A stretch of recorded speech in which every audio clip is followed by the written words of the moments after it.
Bismillahirrahmanirrahim. Assalamualaikum warahmatullahi wabarakatuh. Jumpa lagi dengan saya di Abil Maywa Channel.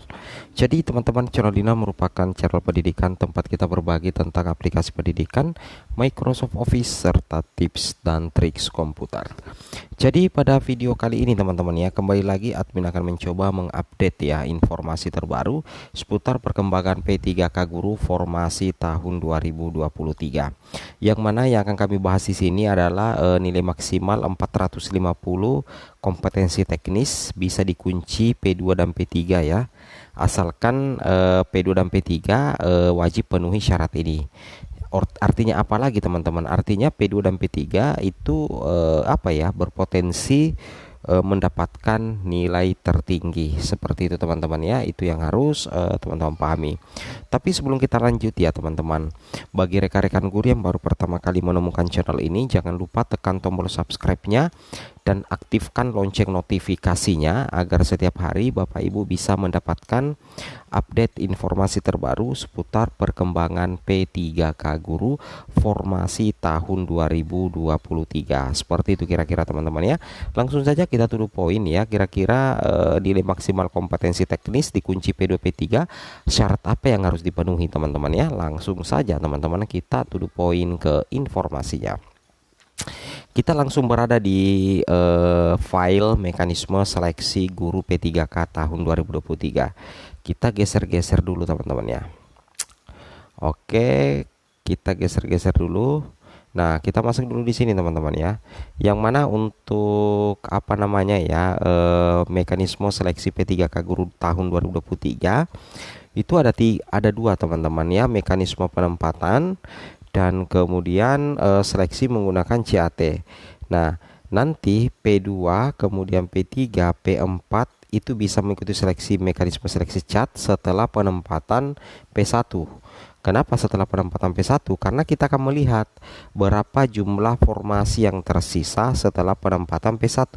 Nah, jumlah formasi yang tersisa setelah penempatan P1 itulah nantinya akan diperebutkan oleh P2, P3, P4 melalui seleksi menggunakan CAT. Tapi berurutan juga urutan prioritasnya, yaitu THK 2, guru P3, kemudian lulusan PPG dan guru non ASN.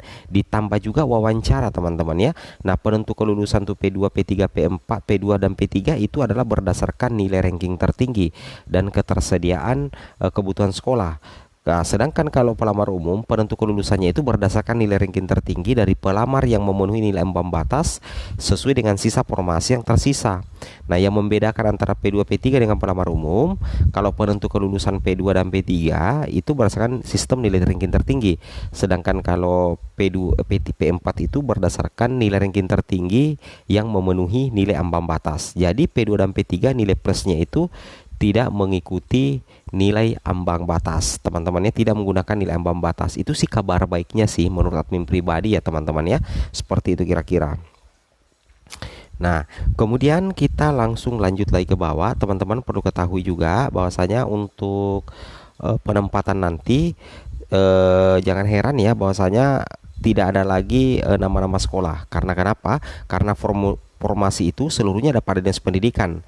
Jadi kita tidak mengetahui di mana kita akan ditempatkan, di sekolah mana yang dilamar. Yang kita lamar itu cuma formasi jabatan, tapi lokasi penempatannya belum ada. Kenapa? Karena memang teman-teman ya, formasi itu seluruhnya ada pada dinas pendidikan. Itu yang harus teman-teman pahami ya. Jadi nanti setelah P2, P3, P4 itu lulus bersama dengan P1 juga, maka nantinya itu baru ditempatkan atau didistribusikan penempatannya di sekolah-sekolah yang membutuhkan. Tujuannya apa? Untuk pemerataan guru P3K teman-teman ya. Itu yang harus teman-teman pahami. Nah, di sini kita bahas dulu untuk P1 teman-teman ya. Mekanisme penempatan guru lulus PG tahun 2021 itu nantinya 62.000 guru yang telah memenuhi nilai ambang batas teman-teman ya pada seleksi P3K guru tahun 2021 itu nantinya ditempatkan teman-teman ya, ditempatkan di satuan pendidikan berdasarkan ijazah atau sertifikat yang dimiliki dengan mempertimbangkan kebutuhan dan kuota formasi yang tersedia. Artinya ya untuk guru lulus PG tahun 2021 yang berjumlah 62.000 senasional teman-teman ya. Itu tidak perlu dites lagi. Jadi tinggal penempatan kalau memang ada formasi yang tersedia. Ya, logikanya kan seperti itu ya. Kalau misalkan formasinya lebih banyak dari jumlah guru P1 dan linear semua, otomatis P1 tuntas ya. Tapi sepertinya tidak sih teman-teman ya. Kemungkinan nanti itu tuntas di tahun 2024 ya teman-teman, sekitar 12 ribuan ya. Nah, bagaimana dengan seleksi menggunakan CAT? Nah, perlu teman-teman ketahui bahwa untuk P2, P3, P4 yang memiliki sertifikat pendidik itu otomatis ada afirmasinya. Afirmasi sertifikat pendidik itu 100% dari nilai kompetensi teknis. Wow, luar biasa. Jadi otomatis ketika teman-teman memiliki sertifikat pendidik bagi P2, P3, P4, maka teman-teman akan mengunci 450 poin. Nah, 450 poin ini adalah 450 nilai maksimal untuk kompetensi teknis dari 90 nomor, teman-teman ya. 90 nomor nilai 90 nomor untuk kompetensi teknis itu poin penuhnya itu 450. Jadi ketika teman-teman P2, P3 dan P4 itu memiliki sertifikat pendidik, maka teman-teman akan mendapatkan afirmasi 100% dari nilai maksimal kompetensi teknis. Artinya apa? Artinya mengunci 450 nilai maksimal dari 90 soal kompetensi teknis, baik SJT maupun pelamar umum. Wow, ini tentunya menjadi salah satu kabar baik teman-teman. Kenapa saya berani mengatakan seperti itu? Di sini keterangannya teman-teman bisa baca ya. Nah, jelas sekali di sini tertulis teman-teman ya. Nah, ini dia. Tertulis di sini teman-teman. Di sini dikatakan berlaku untuk semua peserta yang memiliki sertifikat pendidik yang linier dengan formasi yang dilamar. Wow. Jadi kalau berlaku untuk semua peserta berarti termasuk P1, P2, P3 dan P4. Cuma kalau P1 yang diperhitungkan adalah nilai cerdik di tahun 2021 atau nilai di tahun 2021 karena tidak dites lagi. Logika seperti itu ya. Jadi selamat ya bagi teman-teman yang P2, P3, P4 yang memiliki sertifikat pendidik dan sudah terintegrasi di SSCSN dan linear dengan formasi dilamar. Artinya teman-teman itu mengamankan ya 450 poin dari 90 nomor soal kompetensi teknis baik SJT maupun untuk pelamar umum teman-teman.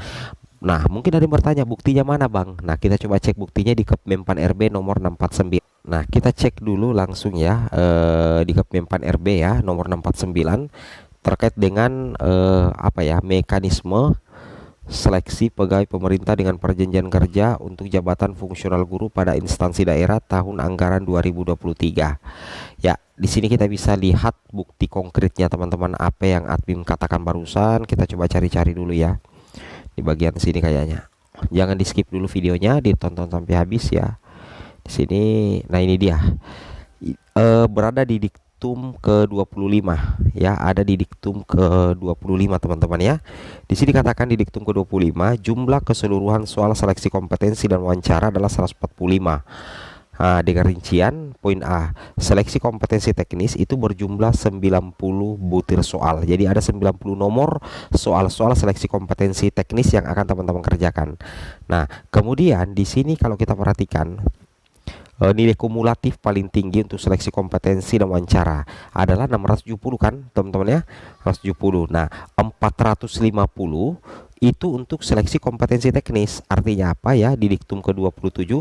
Artinya ketika misalkan teman-teman P2, P3, P4 memiliki sertifikat pendidik, maka otomatis teman-teman mendapatkan 100% nilai kompetensi teknis. Artinya apa? Teman-teman akan mengunci 450 nilai maksimal soal kompetensi teknis, atau teman-teman dianggap benar semua mengerjakan 90 soal kompetensi teknis. Ini menjadi start awal ya P2, P3, P4 berserdik untuk mendapatkan nilai tertinggi dan menembus nilai ambang batas bagi P4 ya, seperti itu.